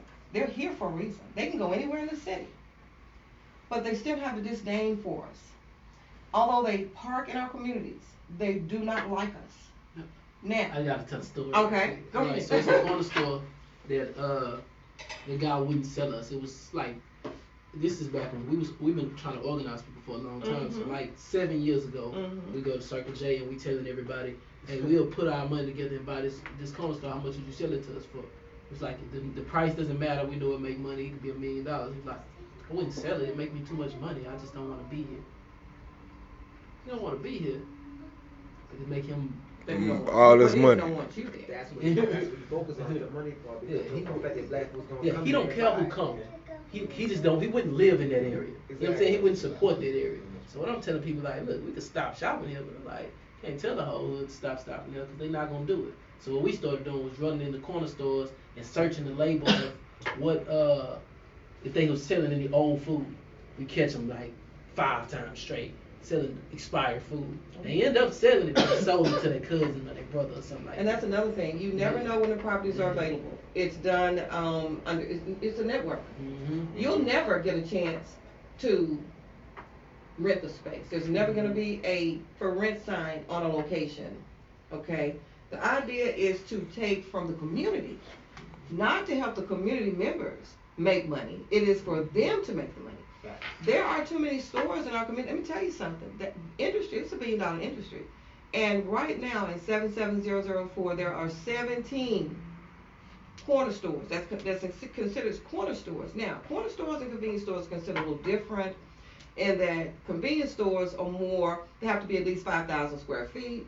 They have to have a male and female bathroom, and more than likely they have a food section set up. Corner stores, when you go into these neighborhood corner stores and you see the signs that say bathroom out of order, they're not out of order, or either they're, because if they were, they would be against the health code. Right. But that is their way. They don't want you to use the restroom. Now I don't want to say why is that? So I don't want to say, because they don't want to do it. They don't want to. In other words, they don't want to clean behind. It's buy and go. It's buy and go.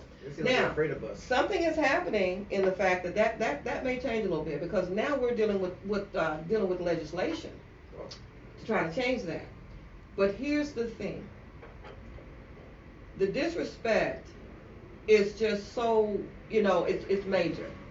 There's a list of things that corner stores have to do to be set up legally. Okay?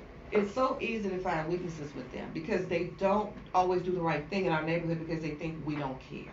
Mm-hmm. When you don't receive a receipt, they make it seem like it's nothing, but it is their way of not paying state taxes. Mm-hmm. Or paying, you see what I'm saying? Because what happens is the comptroller's office won't know how much they've collected in taxes unless there's a register, a tape for it. Okay? I know I have to pay taxes in my business. I gotta have a it's gotta be 3 papers on my roll. One for me, one for the state, and another one in there in case I'm audited. I feel like if I gotta pay taxes, everybody will have to pay taxes. There are so many weaknesses that they have, though, and so we've come through these stores. Some comply, some don't. Some tell us, they don't believe us until they get hit with that audit. Because what's going to happen is, if I know your weaknesses and you're not cooperating with the corner store watchdogs, then they're going to get a phone call, you see, and then they better come out after we call. They better come out and investigate, you see, because everyone has to comply. Now, corner stores in Texas have to be registered with the city of Houston. Did you know that the city of Houston has a corner store task force? A lot of people don't know that. Initially, we thought this task force was to just make something easier, communication easier between the neighborhood and the merchant. You would think. Once you read into it a little bit, you find out that it is another way to protect the corner store merchants from the community, because they're saying that this is just going to make it easier for us to respond in case you're robbed. So again, that's someone else that's making the community look like the criminals. But we find so much criminal activity in these stores. Drugs, the police know. Drugs in the back, baggies ready to go. Operating food courts illegally, not even supposed to have food courts. Expired food. Paying cash on those gaming machines, which is against the law. We know it's against the law. The powers that be know it's against the law. They know what's going on. Okay? So when they look at the neighborhood residents as criminals, it's funny to me, because pretty much everything that they're able to do to operate is criminal. Mm-hmm. So imagine a little kid, imagine a baby, a precious baby her age. Every time she saw a business person, no one looked like her. It was either somebody from someone who did not look like her, did not live in the neighborhood, who went to their neighborhoods, went back home with a street signs that we'll never be able to pronounce, because it's not, they don't want us to be able to pronounce it, don't want us to feel welcome. Imagine a child growing up believing that that's how life is. That someone that's not indigenous to your neighborhood, who cannot speak your language, who does not care about speaking your language, who does not care about you, is who you look up to and respect in your community. I've gone to them and said, listen, we have a bunch of food certified managers in this area. Allow someone from the neighborhood to rent your food court. They'll lie and say, oh, we were renting out to someone already. That type of thing. It's just, they're not about the community. Okay? So we've had a lot of successes with those. We've been able to move some black people into some stores, but we need more. We also need more people, more volunteers, more people to help us watch these stores, know what their weaknesses are, tell them, look, this is the letters that I send out. You gotta straighten up. Yeah, somebody, and of course they feel like, they arrogantly say, questioning us and surprised that someone in the neighborhood cares. That's why they target our communities, because they do it because they think we're too busy worrying about living and life and surviving to care about what they. So this is all again a part of what Cafe Restore does. It's just a social enterprise. It does the work. Cafe Restore. I believe I heard Cafe Restore. I've been trying to I get just y'all. put a- I I've been just trying to put a link y'all presence on for a minute. Facebook this year. We've I been think doing the this thing short program underground, they was and talking about it really wasn't necessary for us to just really put, I'm just real, I've just changed so many things through the years as I've gotten older. I just don't, everything doesn't have to just go up there right away. We've been doing this for 10 years out of pocket. I just put a presence up there this year for people to really know. Sometimes you got to work through some issues and some things, and you got to make sure you want. For the longest, I didn't even want to do a nonprofit, but I couldn't continue to help my community without doing it because the curriculum books are so expensive. You see what I'm saying? Yeah. And so, it's hard to get people with the presence or with a name or with a reputation, good reputation for community work, to see who you are, who may say, you know what, let me kind of be a spokesperson for this organization. I really believe in this, and so, Houston is big, and it's going to take a while, but the work is going to be done. Oh no, it ain't gonna take no time. Don't worry about it. We got you. For real. Nah, I've been waiting for a long time since that last interview when you came over there to my station. Yeah, I already know. I said I gotta link you with Pop, man. I had to. That's what we see in New York right now with this whole nail salon thing. Oh yeah. Oh wow. It's the same thing. It's the same. It's about. Of course it is. The owners of these establishments who are foreign entities who've been placed by the state. Mm-hmm. I went to the UN a few years ago and I saw how it was done. We went to the General Assembly and we saw how they basically siphoned off blocks. Like they were doing deals with Indians, and they were like, to go over there and do some work, they would basically grant these working visas for 1,000 Indians to come over here, and they already have them placed. Absolutely, they're lured here with the prospect Yeah, of this making money. this is taking place They're in the lured UN here. and everything. So when you see like, why is there wild Ugandans inside of Popeyes and it's the whole crew? That was done through the State Department. Like that's a whole. And also look at your locals too. They know what's going on a lot of cases before anyone does. And let me tell you something. They sell us out. The politicians sell us right out. Yeah. They sell us out. Also, everyone, even with our black politicians right here in Houston, everyone gets a running start. Yeah. But the black people who they beg to put them in office. Yeah. You see what I'm saying? The batteries. Everyone gives them a running. They get a running start. And our biggest enemies right now, for us, are our politicians. Facts. It always has been. Absolutely. I mean, you gotta watch who is in power and how they got there, because if they took them slippery steps, they ain't trying to slide back down. So they always got somebody in pocket like, look, do this, or you know what I'm saying? Watch how they. I mean, that's how why much they advance. Watch how much personal property and business they end up owning once we put them in office. Clubs and this business and that business. Yeah. Okay. See what I'm saying? So, I can't even get an appointment with a city council person unless I have 2 or 3 paragraphs emailed to what I want to talk to them about, and then I still may not. That's no guarantee that I'm gonna get an appointment. I done had to sneak me meetings in. I done met with the mayor twice. And you know what I'm going there talking about. So imagine, man, You just have to be consistent. You just have to let people know you're not going away. You just have to believe in what you're doing, so much so that you just have to let them know that you're not going anywhere, and that I'll see you when I see you. Okay, so what I like to think about is how we used to operate historically prior to segregation, and even prior to, just like we was talking about earlier, the social impact that music has had on making the mind docile. So if you would decode Harlem from not only how they was operating pre-1965, but when you was coming up to now, what's the differences that you see? In Harlem? Yeah. New York, period. Well, it goes back to what you were saying about the politicians. Politicians changed everything.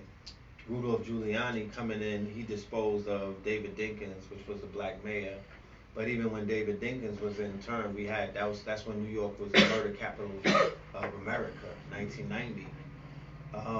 Rudolph Giuliani was the prosecutor, put Gotti and the rest of the mafia away.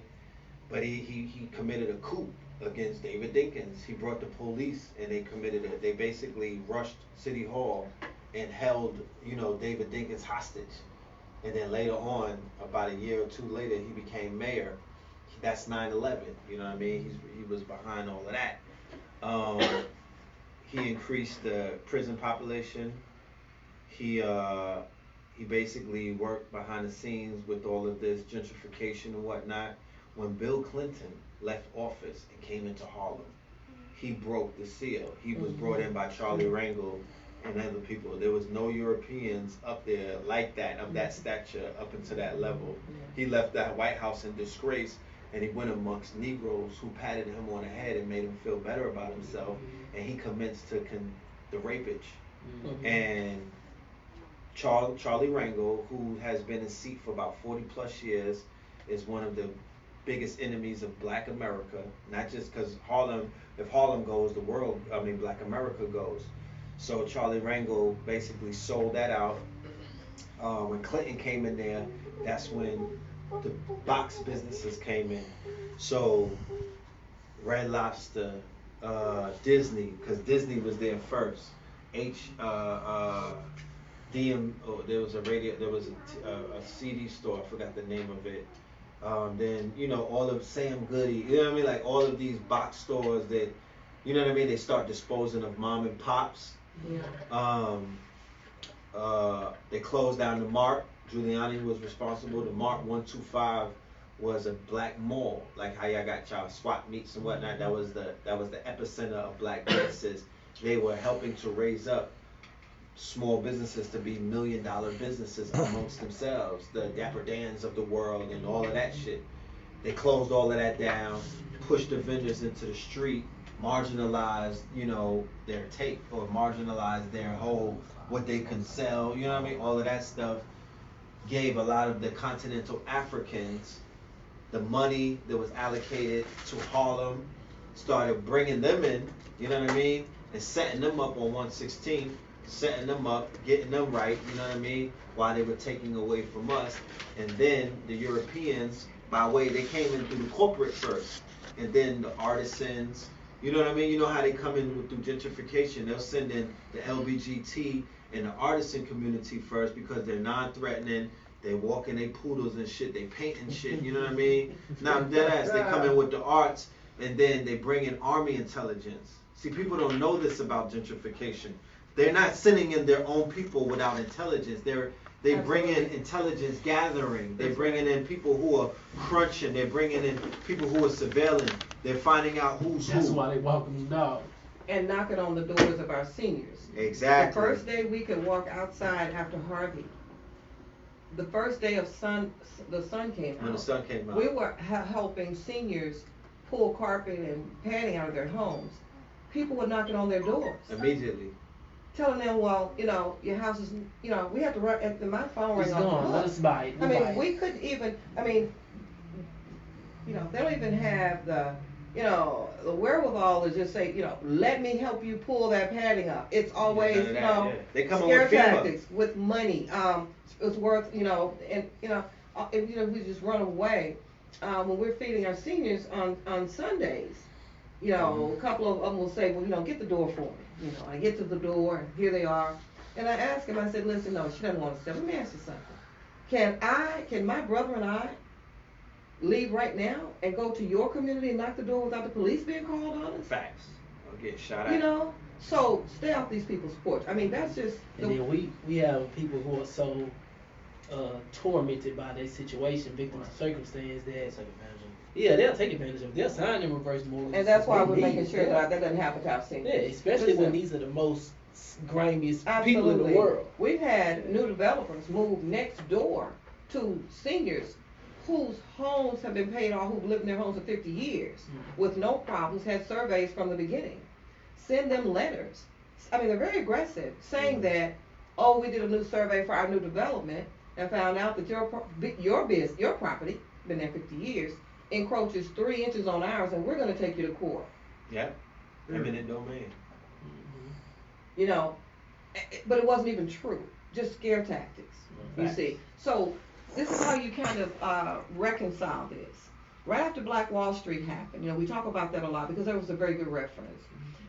In order to make sure that once they destroyed and killed off our people, then laws were changed to prevent rebuilding. Yep. So now it was okay for you all to shop in our stores now. You see, it was okay. Now, what happened? Now, the law anywhere says that property has to be deeded over to someone, has to be conveyed by a signature to someone else in order for them to own it or to buy from us. What happened to that property? What happened to the people who were run off and were killed? Some men and women and their kids ran off into the woods and were shot in the woods. I mean, they just made sure it was just nothing but mass killings. Where did that property end up? Well, now there's a law called, there's something called property as cheating to the state. What does that mean? It's cheating. When a property is as cheated to the state or the lord of the land, which is where the word landlord comes from, it says that it goes back to the lord of the land if you can't find any living heirs. Well, hell, if you'd have killed them all, nobody's going to be living. That's what happened with in North Carolina. Yeah. And the Wilmington Massacre. Yeah. That created what was known as the Solid South. This was in was it the 1898 Wilmington Massacre. They took North Carolina they burnt down the black newspaper and massacred the whole town, ran out all of the affluent brothers and sisters, and what the way that they took over the town is through the magistrates. They brought in their own magistrates, and when the magistrates came in, they changed all of the laws on the books and locked everybody out. Henceforth, the South has been in poverty since. These laws are always made in advance. You get away with this, then you make a law to support it. You steal this, and then there's a law to support it. That's where eminent domain and SG comes from. You take something, and then let's make a law to protect us while we that's just kind of how it's done. It's still happening right now. There are people whose properties are being advertised on Craigslist and an underground distribution list that they have not even spoken to the owners about. They just know that these people are not going to pay their taxes. They just know that these black people are going to lose their taxes. So they're still, and that's what all it is, theft in advance. You see what I'm saying? So we see these things, and so that's why we're knocking on doors. Now, we have a workshop this weekend. Now, I'm getting to the point where I'm slowly getting back into getting the restaurant back open. So these workshops that we conduct for the community, it's going to be less and less as we can get more people training. We have one more workshop this Saturday at 10 o'clock where we're training some people in the community to come and learn how when you drive down the street, an empty lot, doesn't have an address on it. You want to know how to buy it. You don't know where to start because guess what? You can't even find the address. How do you do that? Well, if you want to be an investor and you have 5 or 6 properties you're looking at, you're going to have to pay the title company some money in order to do a check to tell you who owns it. Well, that can be expensive. What if you decide not to want the property? So what we do, we teach the community how to do a title search, how to search for themselves, do the same thing the title companies do. Find out who the owners are. Find out what issues are on the property to see if you want to make a deal first and get the property from the owners first to get a clear title rather than buy property at auction. See what I'm saying? That's what a start, yeah. But then, well, that's a way to check. But most properties in our neighborhoods that are lost due to more than just taxes.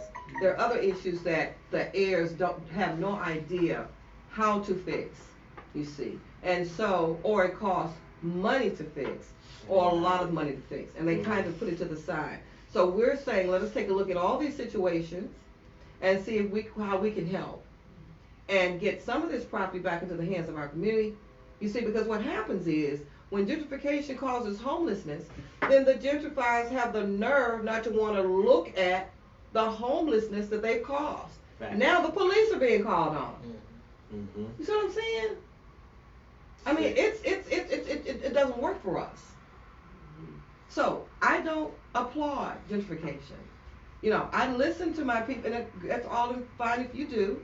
But why couldn't the pretty buildings and all the money for the new sidewalks and all the centers that's popping up, why couldn't that have been done before gentrification? Why? I've always said, you know, why couldn't the church Oh, don't get me started. on every Monday Don't get after me their Sunday service siphon off $100 Give us the financial report. for baby. some nah, I'm just saying that you got people who are unemployed. You got brothers and sisters who are coming home from jail who was working. Think you was working for $1 a day, and you got people who are quote unquote on drugs, and then you got the congregation or your members of church. How is it that on every Monday you're not allotting a budget for cleaning up? You mean to tell me that a colonizer's paintbrush is stronger than yours? Listen. That those pastel paints that they getting from Home Depot, you couldn't do that? We can't paint, we can't beautify our own neighborhoods? We gotta leave it up to some mountain climber from Wisconsin to come into a completely black neighborhood? Who's not doing it for you, doing it for themselves. I mean, but the church does not survive unless we remain poor and uneducated, though. Super facts. We have to remain poor and uneducated for the black church to survive. But they're losing their congregation. They're getting pushed out. Well, they're buying property at auction, though. Yeah, they are. They're not teaching the The church community how to get economy their is- property, but they're buying their property. They're not teaching the Facts. community how to buy it. The church economy Okay. is so real that we did a survey of Third Ward, the same area where you were saying it was all those convenience stores, and I think we found maybe 31 liquor stores and like 50 something We churches. get $5,000 a day average that they make in our community. There we go. $5,000 That's what I was we're about to supposed say. $5,000 a And day it's- average now. And it's 50 of them making that every Sunday in the same some neighborhood more, some within a more. mile. Right. What is you doing with all that money? Some They're more. not evangelizing at all. Keep it in the church. Imagine what LeBron James just did. He's a person that makes money. That community makes that much money monthly in churches. They Make just it tell me easy to open up keep my schools. hands off of God's money. When I question about it, that's what they say, hands off the money. No, you keep your hands off the money. I'm gonna ask you a question, bro. Hey, we got That's 30 the seconds. response. Oh, keep your eyes off the church's money. No, you keep yours off the church's money. Miss Rainey, you want to tell them how they can get in contact with you if they need to, if Oh, they want to yeah, help I or? would, and I got so many different phone numbers for so many different things. I got to pull this out of here. But we have a Facebook presence, Cafe Restore, on Facebook. Also on Instagram. I'm not as active on either of those as I should be because I'm too busy helping my community. But Terrence is going to help me a little bit better, do a lot more marketing. You know, I'm just not at the age where I can, I'm past the age where I can just sit up and market all day. I don't know what, I wouldn't know what to do with it. But also,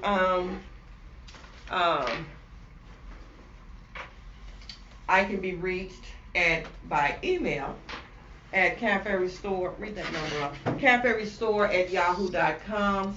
Now, we do have a workshop this weekend. If anybody's interested in that workshop, it's $30. I'm doing 3 workshops for the cost of one because it's kind of the last one right now. We're going to let you know how to read the foreclosure list. We're going to show you how to do title search. We're going to show you how to actually go in there and actually buy some of these properties for pennies on the dollar. And I'm just going to kind of show you just how wholesaling, which is how a lot of these properties are being sold, by wholesaling, those tactics and techniques we need to train the community on. Yeah. And I think we have a few seats left if anybody listening or in the room are interested. What's that number on there? I never do it by 979. 979 Okay. 459 3524. 979-459-3524 is how I can be reached, preferably by text. Screenshot that if y'all need it. Okay. And that's to contact you. That's how you can contact me about workshops, any kind of community work. We always need volunteers. We always need to explain a little bit more to people what we're doing. We'll be, posting on the Facebook page as when the restaurant be open. In about 30 days, we'll have a location open though in 3rd Ward. Don't want to give the address right now until occupancy leaves.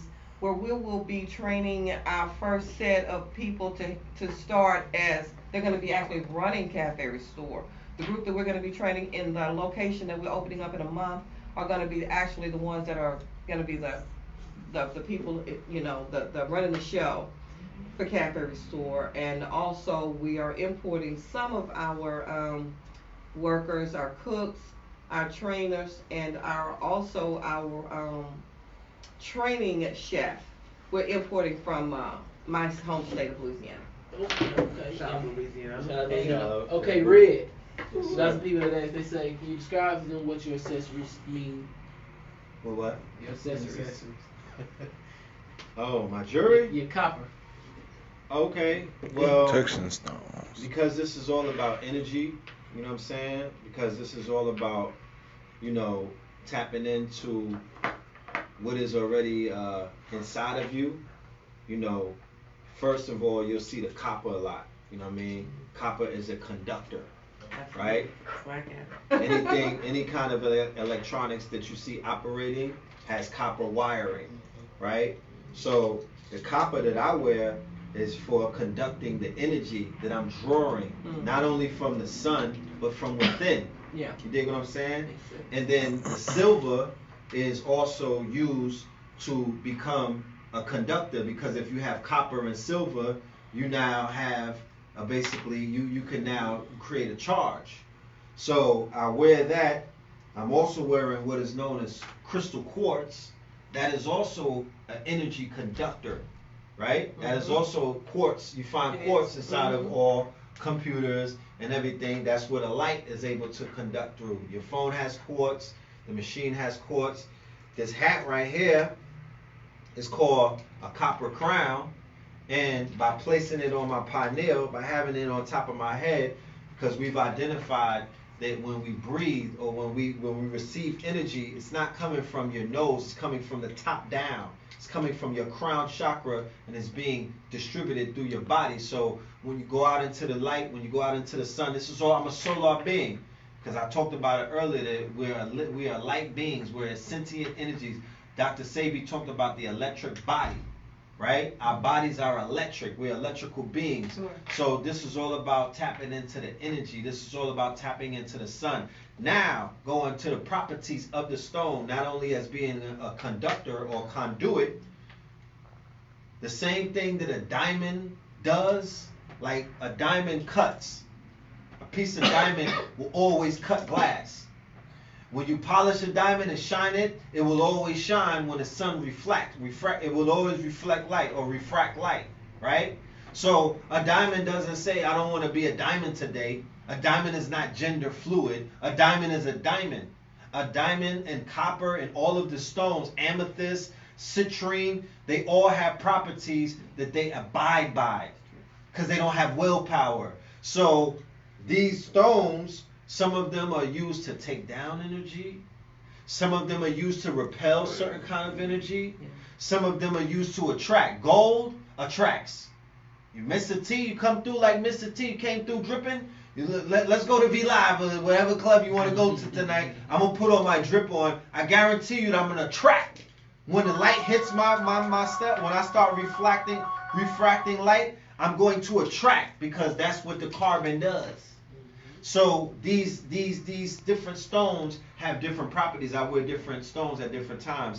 The obsidian, I have obsidian. I have copper. The obsidian push that negative energy out. It surely does. So the work that I'm doing, I have to always remain protected. Yeah. I have to Balance. always be able to deflect certain kind of people. And I'm happy to say, and I hope nobody gets upset with this, but my jewelry is a cracker repellent. No, it is. Because hey, they don't come near me. You know what I'm saying? They not abusing me. They not terrorizing me. They look at me in the airport or wherever I go, and they know that I'm not down with Rome's plans. They could tell that they didn't get. This is one that got away. This is one of them that got away because they know that this is not something that they programmed. That's important because they're all about identifying Absolutely. us. That's So true. when you got the felony look, then they know that they're gonna look at you. You're a nigga to them. They got categories for us. So, you know, I'm free. You know what I'm saying? I'm like one of those free Negroes when they had niggas on the plantation. They was free Negroes walking by there was hammers on their side, wearing whatever they wanted to. Probably had Becky's on a rope. You know what I'm talking about? They couldn't touch them. They don't tell you about that. They don't tell you about the black Texans. They will pop their top. They was quick draw McGraw on them. They wouldn't even look their way. But they would run down on the That's Negroes right. who are under the spell. That's right. So it goes back to who are you? What square are you standing on? How sovereign are you in your stance? You dig what I'm saying? And I'm not doing this for that. I'm just doing it because this is something, you know, and the stones and the cuffs, these are warrior cuffs. You know what I mean? Somebody, a European was like, those are nice bracelets. I was like, no, you're mistaken. These are warrior cuffs. He was like, what's the warrior cuffs for? I'm at war. Wardrobe. This is my wardrobe. So whenever they see the wardrobe, they understand it speaks. It has an innate body language. 80% of communications. I will not wear anything that's defeating of me. I will not wear any symbols or any images that will make me look like I'm part of that collective that they've been beating up on. You dig what I'm saying? I'm gonna wear the motifs and the iconography of the ancestors who put fear in them. And it's gonna wake people up because when I started out in 2003, we started wearing the Egyptian symbology on our clothes. That was an icebreaker. It spoke when images speak for you. You know, I was able to wake people up by creating clothing. Yeah. It did something to their subconscious, and then there was a wave in like 2009 where everybody was on the Egyptian shit. That started a while back though. You dig what I'm saying? So that's really what it is, man. Like it's you know, and all of the rings have a purpose. This is the Black Power Awards. I got this at the Black Power Awards. This was my brother Baba Samaj out of New York, who was the one who crafted the Ankhs for Erykah Badu. He's a legend. He made this. You know what I'm saying? This was from one of my brothers who is a merchant. He sells African merchandise. This is the Kepler beetle, which means rejuvenation and whatnot. You know what I'm saying? And this is another symbol of Africa. And we did this all before Wakanda. So, you know, Yeah. my energy, like when I take this off, I can feel the loss of energy. You know what I mean? But when I put it on, it's almost like I'm putting on my superhero. People don't realize what energy actually is, and when they say they don't know what energy is. Yeah, it's everywhere. Free energy is in the air. Nikola Tesla showed you that. So I'm tapping into all of this orgone energy. Remember, orgone energy, like orgasm. There's an orgone energy that is a creative energy that exists. There's a torrid energy. You dig what I'm saying? It's all free energy. It's out there. Energy is slowed down. Electricity is slowed down magnetism. So with anything, y'all can create a spark. We tap into it when we freestyling. Yeah. We tapping into it when we ball playing. You know what I mean? We even tap into it when we doing the shmoney dance. So that's what it is. But All right, we laid in here today. All right. Yeah. Appreciate y'all for tuning in. I'm gonna have all these shows up and organized real soon. It was a good one today. So much knowledge, man. So much knowledge. Appreciate you coming through talking that dish. Appreciate you, Miss Rainey, coming through talking that dish. Always. Talk that talk. All right. Say peace, wisdom, Bella. Look. Peace out. All right, can we touch this board right quick? Because this was just going into. That's right. right. You know what Unity as Wealth is?